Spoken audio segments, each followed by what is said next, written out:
परंपरा आणि दर्जा या दोन्हींचा मेळ राखत राजपालने जिंकलाय सर्वांचाच विश्वास।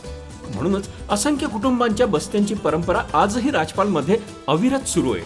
सूटिंग, शर्टिंग, साड्या, जेंट्स, लेडीज, चिल्ड्रन्स वेअरचे भरपूर प्रकार। हो, लग्नाच्या बस्त्यासाठी पाहुण्यांनी राखला यांचा मान आणि संपतरावांचं नाव घेते। राजपाल हाय आमच्या नगर जिल्ह्याची शान। राजपाल, नवीन नगर रोड, संगमनेर। विश्वसनीय कापडांची अखंड परंपरा। माजी मंत्री बाळासाहेब थोरात, माजी आमदार डॉक्टर सुधीर तांबे यांच्या मार्गदर्शनाखाली विद्यार्थ्यांमध्ये विविध प्रकारच्या कलागुणांना प्रोत्साहन देण्यासाठी जय हिंद लोक चळवळीच्या वतीनं आयोजित कला महोत्सवात 3 दिवसात 15,000 विद्यार्थ्यांनी सहभाग घेतला।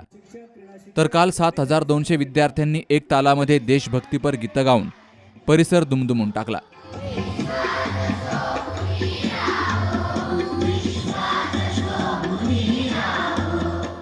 शहरातील सहकार महर्षी भाऊसाहेब थोरात क्रीडा संकुलामध्ये जय हिंद लोक चळवळीच्या वतीनं 3 दिवसीय भव्य कला महोत्सवाचं आयोजन केलं गेलं। या कला महोत्सवाची सांगता सामूहिक गायनानं झाली। माजी आमदार डॉक्टर सुधीर तांबे, आमदार सत्यजित तांबे, बालभारतीचे अधिकारी डॉक्टर अजय कुमार लोडगे, प्रकल्प प्रमुख प्रकाश पारखे, डॉक्टर नामदेव गुंजाळ, शाहीर विकास भालेराव, अनंत शिंदे, सी न्यूजचे संपादक गोरक्षनाथ मदने यांसह विविध पदाधिकाऱ्यांची उपस्थिती होती। विद्यार्थ्यांनी सामूहिक गीतामध्ये सहभाग घेतला। एक सूर एक तालामध्ये बलसागर भारत हो, विश्वात शोभूनी राहो हे गीत सादर केलं।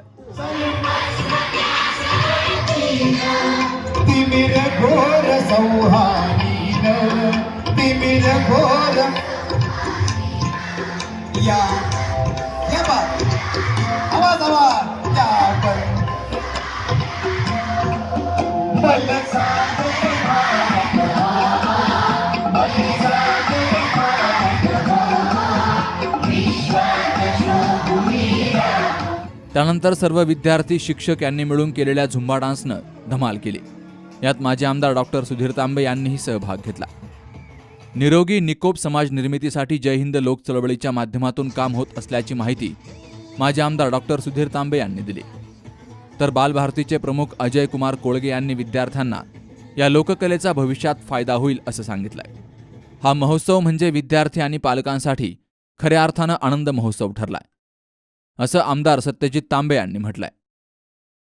आज या ठिकाणी 21 मार्च या 3 दिवशी पूर्व व्यावसायिक कौशल्य घेण्यासाठी विद्यार्थी येत होते। प्रत्येक शाळेत विद्यार्थी या ठिकाणी उपस्थित होते आणि या विद्यार्थ्यांनी हँड्स ऑन ट्रेनिंग या हँड्स ऑन ट्रेनिंगमध्ये शासकीय अधिकाऱ्यांनी भेटी दिल्या। पूर्व व्यावसायिक कौशल्यामध्ये राष्ट्रीय शैक्षणिक धोरण यामध्ये विशेष महत्व दिलेलं आहे आणि त्याचे कार्य आहे त्याचे एक साधारणपणे विभागणी केलेली आहे।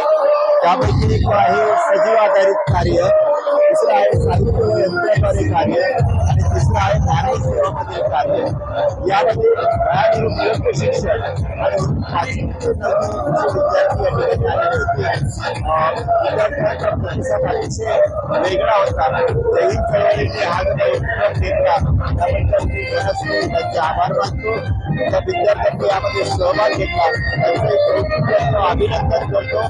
विद्यार्थ्यांच्या कलागुणांना वाव देण्यासाठी या ठिकाणी आपण पाहतात विद्यार्थी आपण गाणं गातायत, त्याचप्रमाणे वेगवेगळी कौशल्यही आत्मसात करतायत आणि हीच कौशल्य त्यांना पुढे व्यवसायाकडे घेऊन जाणार आहेत। आपल्या सर्वांच्या जीवनामध्ये कलेला खूप महत्त्व असतं आणि ज्या समाजामध्ये कला संस्कृती वृद्धिंगत होते तो समाज अतिशय एक सुदृढ असा समाज निर्माण होत असतो।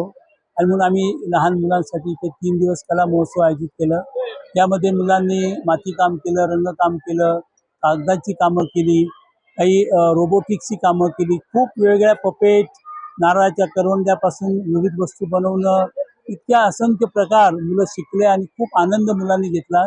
जवळजवळ 7,500 मुलं त्या ठिकाणी या कला महोत्सवासाठी आली होती। वेगळाच आनंद त्या मुलांच्या जीवनामध्ये होता।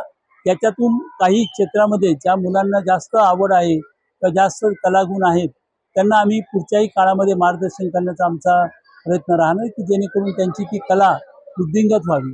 तसेच त्या ठिकाणी संगीताचे कार्यक्रम झाले आणि आज जिथे आपण पाहिलं असेल हजारो मुलांनी एकत्रितपणाने येऊन एक सूर एक ताल या पद्धतीने सुंदर सामूहिक गायन त्या ठिकाणी केलं. तसा एक सुंदर कार्यक्रम कला महोत्सवाच्या निमित्ताने या ठिकाणी संपन्न झालेला आहे. ते जय हिंद चळवळीचं हेतूच आहे की एक सुदृढ समाज निर्माण झाला पाहिजे आणि कला संगीत याच्यामुळे निश्चितपणाने एक आनंदी समाज, एक परस्परांना समजावून घेणारा समाज, शांतिप्रिय समाज या ठिकाणी निर्माण होत असतो.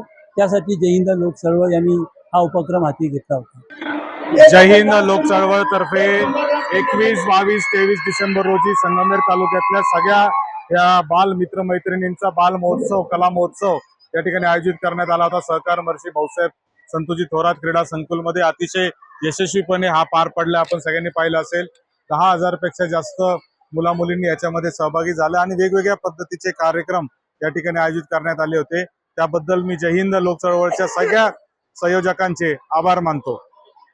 काय मुलांना भविष्यामध्ये याचा काय फायदा होईल असं? हे जे मुलं आहेत आपल्या संगमनेर तालुक्याचे असतील आणि संपूर्ण देशाचे असतील, हे चांगले नागरिक झाले पाहिजे म्हणून जय हिंद हे कायम आग्रही असतं आणि त्याचाच एक भाग म्हणून यांना सगळ्यांना एकात्मतेची भावना, एकत्र कसं राहायचं, एकमेकाला मदत कशी करायची, चांगलं नागरिक कसं व्हायचं याचं शिक्षण आज या निमित्ताने मिळत आहे. या महोत्सवाला जय हिंदचे विविध पदाधिकारी, शाळांचे मुख्याध्यापक, कला आणि क्रीडा शिक्षकांची उपस्थिती होती. Babasaheb Kadu, C News Marathi, Sangamner.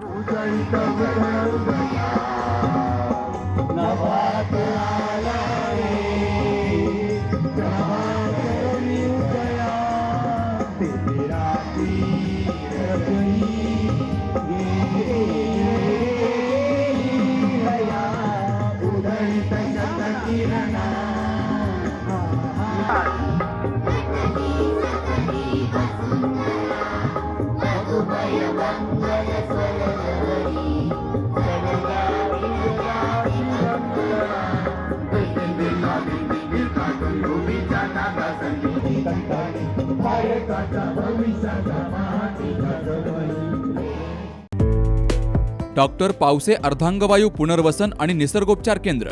निसर्गरम्य आणि प्रदूषणमुक्त वातावरणात 20 कॉटचे उत्तम मशिनरी आणि सर्व सुविधा उपलब्ध असलेले सुसज्ज निसर्गोपचार केंद्र. अर्धांगवायू, मान, पाठ, कंबर आणि सांधेदुखी, हातापायांना मुंग्या येणं, टाचदुखी, चेहऱ्याचा पॅरालिसिस, ॲक्युपंक्चर, फिजिओथेरपी, जलचिकित्सा, बाष्पचिकित्सा, योग चिकित्सा, मालिश चिकित्सा, चुंबक चिकित्सा, आहार चिकित्सा आणि माती चिकित्सा. संपर्क डॉक्टर रमेश पावसे, ठिकाण हिवरगाव पावसा, रायतेवाडी रोड, तालुका संगमनेर. संपर्क 96 23 25 67 22.